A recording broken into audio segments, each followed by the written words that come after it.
Finally, after days, if not weeks of having the floor open, it was time to put the floorboards back in again. In actuality, the room's already finished and is getting furnished, but for the sake of this video, let's put ourselves back into the time when I was doing the floorboard, shall we?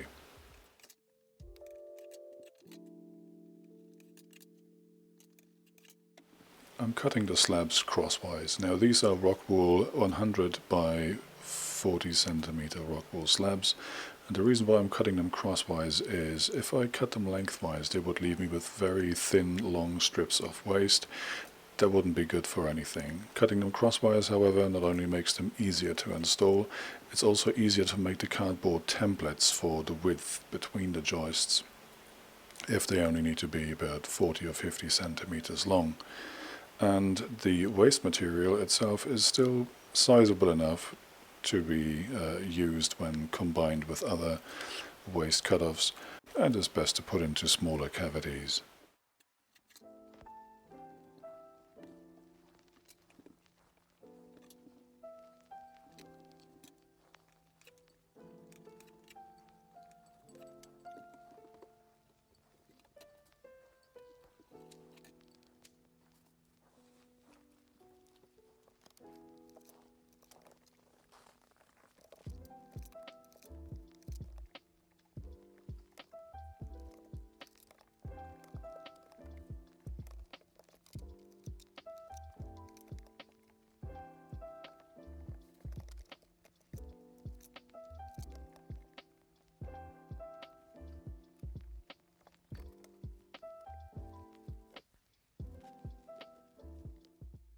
The 5mm closed cell acoustic foam tape that I'm putting on top of the joists is really there to minimize the impact on the joists of, for example, people walking. It makes the floor quieter. I have used this tape all throughout the build upstairs and it really does work.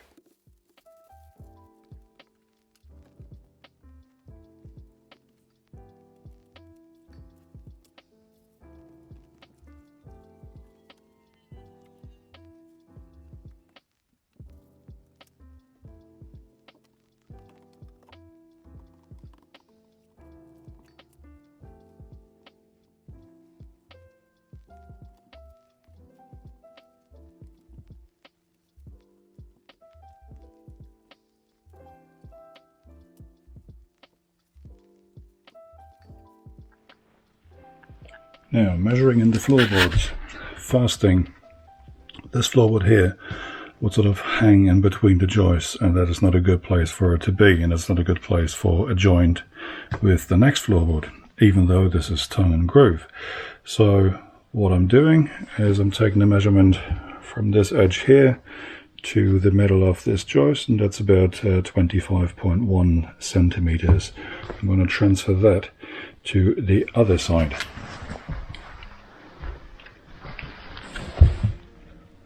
Now there's my pencil mark here. This is the bit that's going to come off, and then that butt of the floorboard is going to sit against the stud work here. Why is that? Because I know for a fact that this is square with the masonry wall over there, so I'd rather work off of this. Right, so that's cut shorter now. The tongue that's still there on that edge is gone, and over here this is now coming to the middle of the joist there, but this bit now here needs to be sorted out.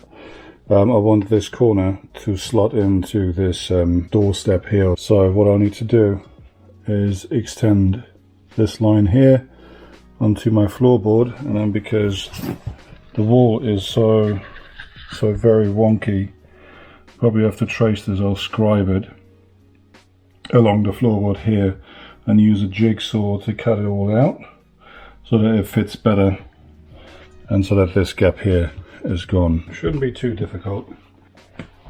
I'll probably have to take this tongue here away as well, and that's fine. Let's see, that distance is, shall we say, 9 centimeters. just going to use this shim, put it there, just to keep this adjustable ruler away from the wall a little bit, because if I really extend this and also cut it at the same angle that this door jamb is sitting in the wall, then this is going to come out short. So I'm going to give myself, if I could, 3 millimeter allowance to draw that line there.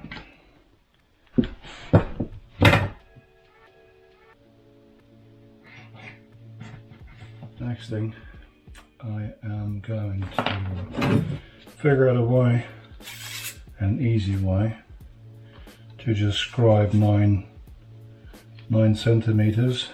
I reckon I'll just even use this guy here, this adjustable ruler. That might not be the best idea though. I'll think of something.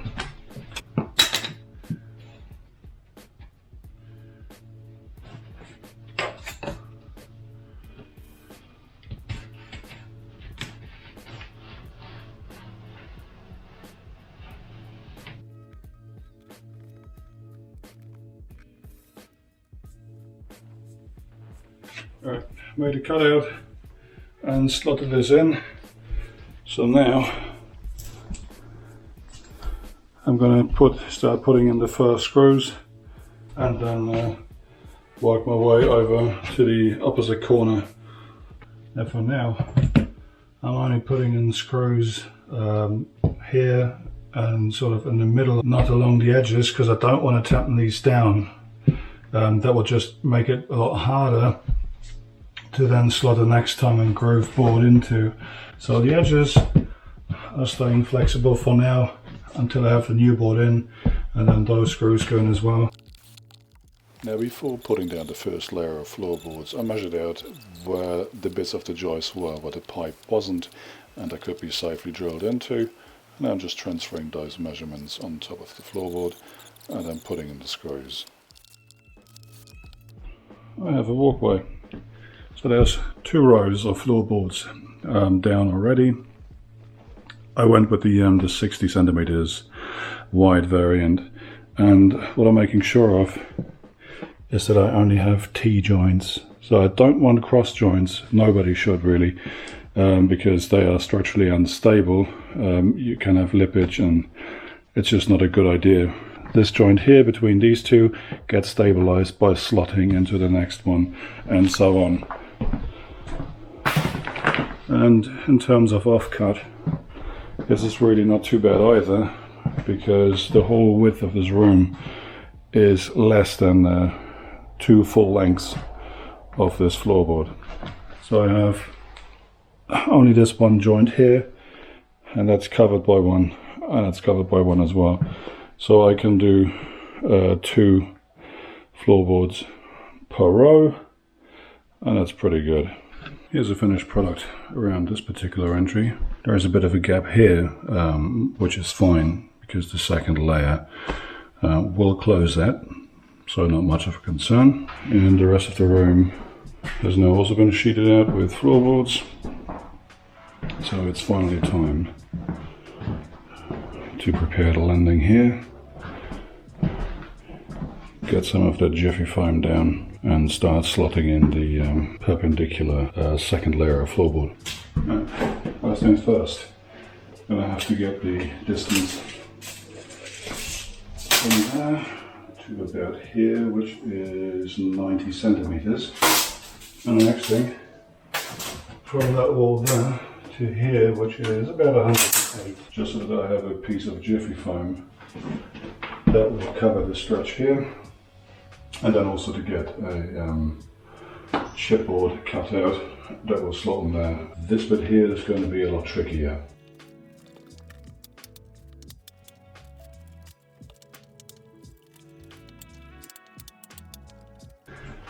Time to find out how bad my measuring game is, or how good, depending.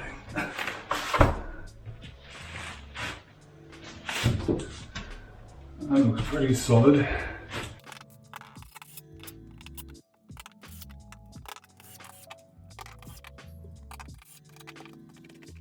Now this next piece here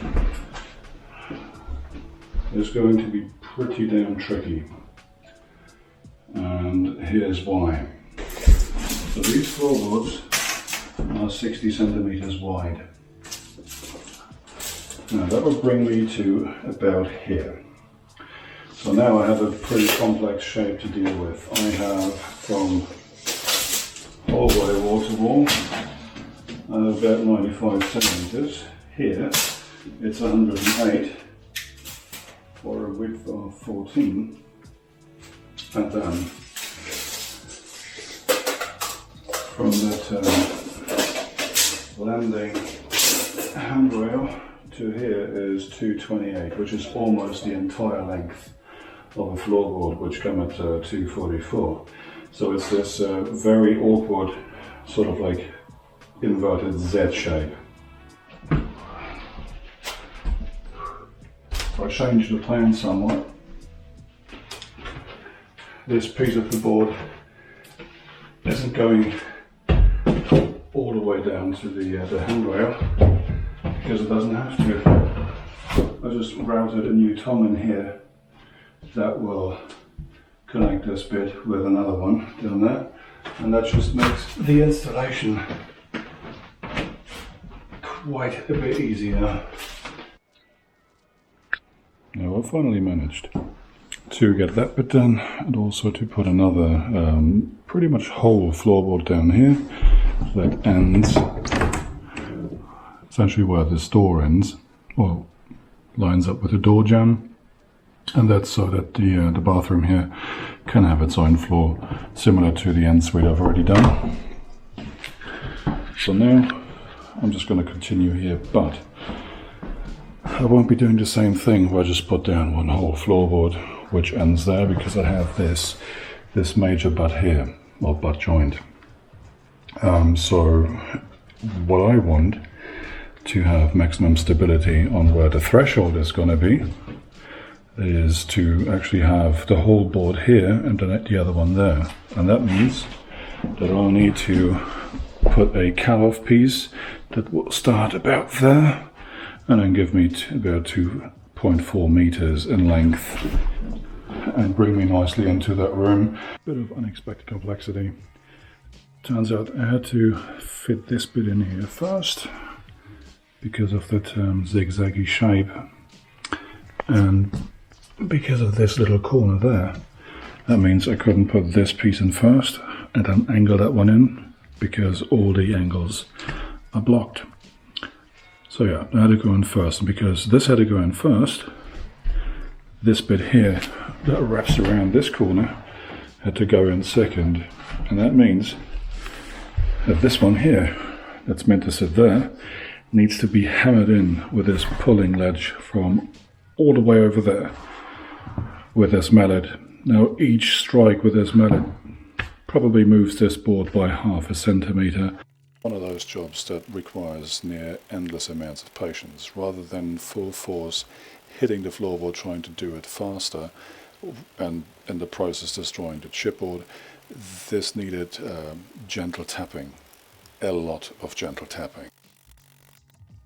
Yeah, putting in this full-length board here has taken ages. So I think I spent almost an hour and a half banging this in. Very sore elbow today.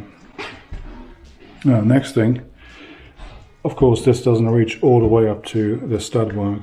So I have this bit here, and that's not ideal because it's a very, very narrow piece, and those can be tricky. And of course it has to go in first.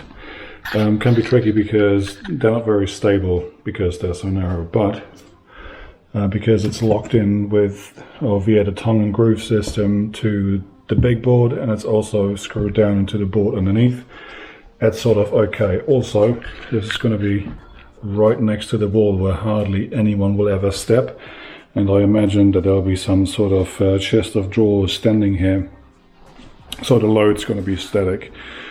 That should be fine. The other redeeming factor feature is that onto the stubwork here I'm going to screw 2 layers of plasterboard. So this will essentially only be sticking out this much because there's going to be 2.4 centimeters will just disappear under plasterboard. So I'm going to continue putting on these little edge strips there so that I can run in the rest of the big boards. Now I don't know if this is a particular smart way to do it, but this is how I do it anyway. So for this small gap here, what I'm doing is with this beam level, just push it against the bits that I already had, so that I could extend that line.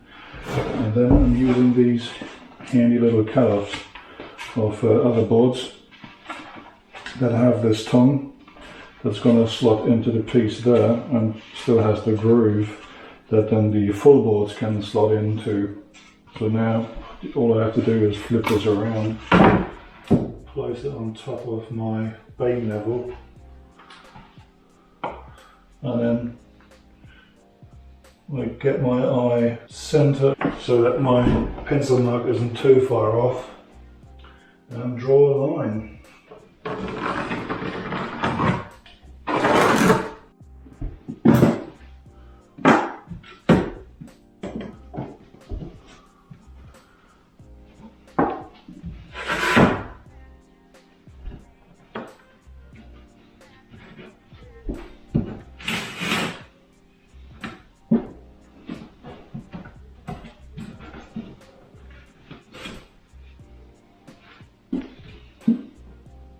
Good enough? Right, so that's in. It's time to sort out the laminate.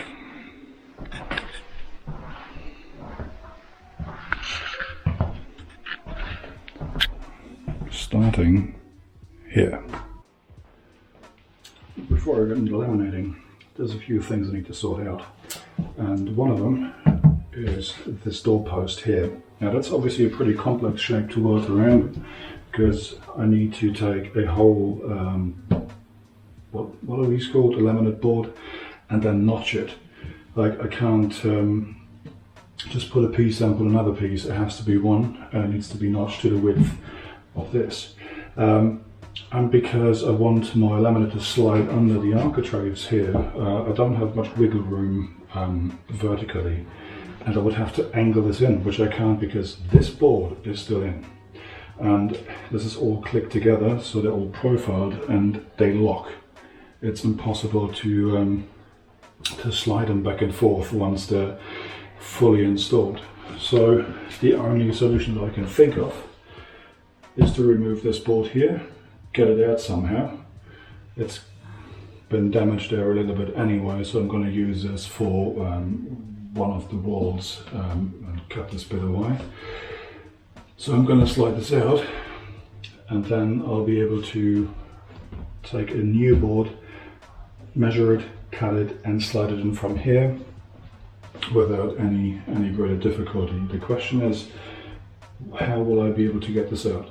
Because once again, this here, the profile on the other one that this board locks into holds this in place like so. I'll try and cut down between the boards with just my Stanley knife, and hopefully that'll do the trick.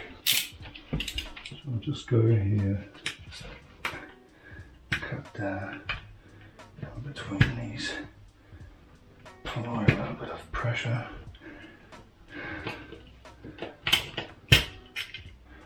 Oh, that's about all I can do. Let's see.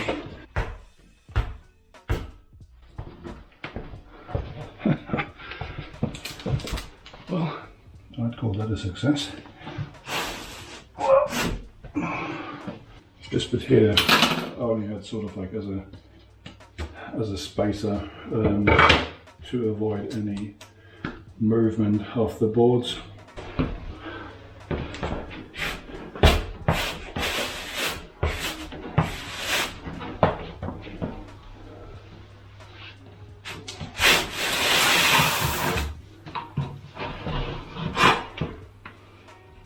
fun fact, or not so fun fact, about this underlay. Apparently because of its reflective surface, this blocks Wi-Fi signal. I only found this out the other day when I had a Wi-Fi technician install a new internet antenna on the roof, and he was trying to get the network installed. I just couldn't find it downstairs, and that's because this stuff here blocks the signal. At least that's what he said. It makes sense to me.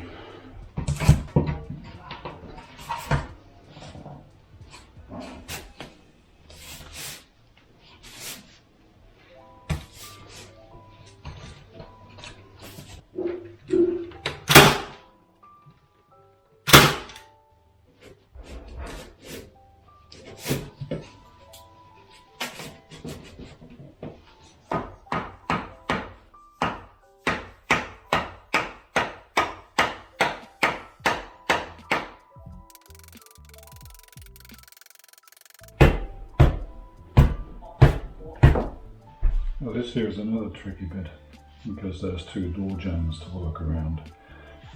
And this width here is slightly less than one whole panel. The problem is that the width takes me into the next room. And that's a problem, because this beam level is the extension of that panel over there. I put this offcut here to extend it into this room, and then this is where I would continue. Probably doesn't look big on camera, but this gap here is too wide to disappear under the skirt boards, so it would definitely show quite a bit. For a while I thought whether I'd leave this one full length, so to wrap it around here, but I think that's negligible because this bit will definitely disappear under the skirt board or the architrave. And I was gonna make a cut there because of course I can't angle in a full length board if it's supposed to wrap around here. That would be impossible. So what I'll do instead is just take a almost full length board, just cut it to size to be sitting against that wall there, and to come up, I'll come out to about here under the door jamb, and then I'll just leave this gap, and we'll take an off-cut piece and just slide it in here. But that would have to be very small, but at least there won't be any noticeable gap. And I think once the skirt board is in then, and the only thing visible under it is more paneling or more laminate, that should be alright. And finally, here's the end result. That bit was done almost 2 years ago, and it's now all finished, minus the skirting boards. I'm going to do them a little bit later. Yeah, I'm particularly pleased with how I managed to almost get this right. There's a bit of a gap here. But I have to think of something to make it disappear. This is going to get a reducing profile. It's only a 12mm difference.